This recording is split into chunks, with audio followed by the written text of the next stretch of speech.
We are here because the House has been thrown into chaos.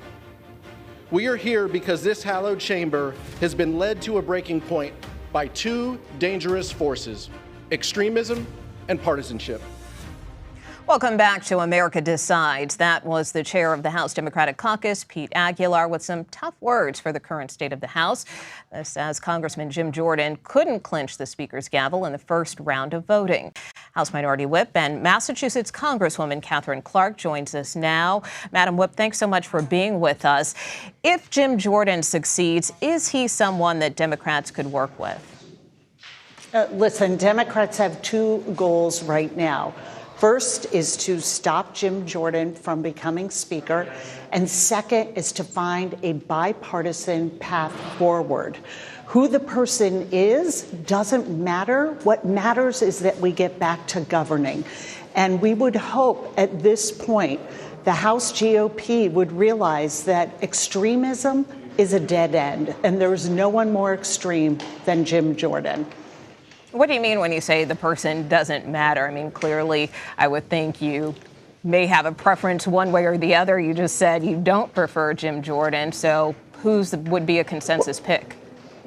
What we're looking for is not a specific person, but a person who will come forward and say, I'm going to be the Speaker, but be able to bring bipartisan bills to the floor. Let's have up and down votes. We're very clear-eyed. They have the majority. But what is happening in the majority is a civil war is preventing us from doing the work the American people sent us here to do. And we have critical allies across the globe watching this dysfunction within the House GOP and worrying about where America stands. Will they stand with us?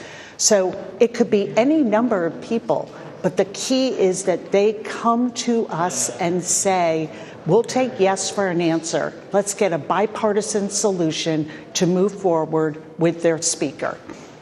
I know Democrats have called for this bipartisan governing coalition, which you just referenced, and the leader said earlier this week that there have been informal conversations. Can you update us on where those discussions stand, and has anything been formalized at this point? We still have, conversations ongoing. There is nothing formalized, but the options are on the table. And again, we need the House GOP to take yes. And as you look back on how Democrats have governed, how we have even governed in the minority, we lead with bipartisanship. Just look back at the default crisis when the GOP here in the House took our economy to the edge of ruin. We came to a compromise and voted, 314 of us, in a bipartisan way to move forward. It was Speaker McCarthy, catering again to the extremists in his party, who abandoned that and has thrown our whole budget process into a shambles and chaos. So we're here. We have proven it. We have the track record to show that we are sincere about moving forward. We are just looking for a willing partner to end their civil war, turn away from their internal politics, turn back to doing the real work that families sent us here to do. Even as you call for bipartisanship, at the end of the day, Democrats joined 8 Republicans to oust Kevin McCarthy 2 weeks ago. Do Democrats have any regrets about that? Absolutely not. That was, again, the Republican Party is the majority. That was their motion to vacate. It was their votes that took away the speakership from Kevin McCarthy.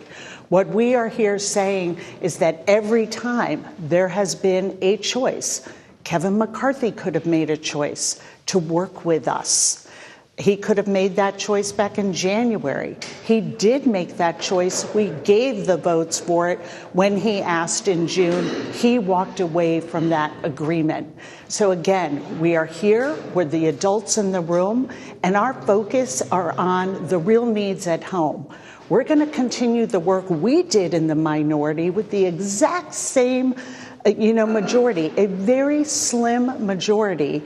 and continue it, whether that's building infrastructure, lowering the cost of insulin, protecting Social Security and Medicare. These are the issues that people want.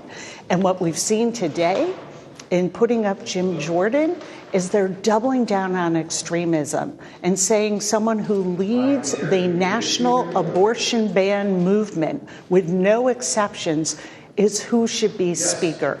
This is moving to really extremism and high partisanship that isn't good for the country.